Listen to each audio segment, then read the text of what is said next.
Hello everyone, today we are going to learn basic Archicad tutorial how to create zone stamp. So for example, I will create wall in it. So we have this example wall.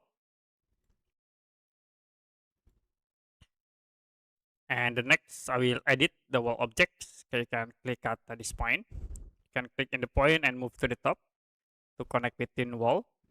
Click to release. And the next, if you want to create the zone stamp, so in here you can click on the zone tool and then go to the default settings. So will be show for the zone default settings, and this is for the zone stamp type. It will be appear in the drawings. So we use the default settings and then you can click OK.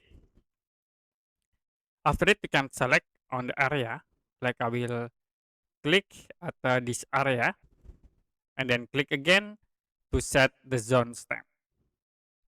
Okay, I will click again in here to set the zone stamp. Okay, that's it for basic Archicad tutorial how to create zone stamp.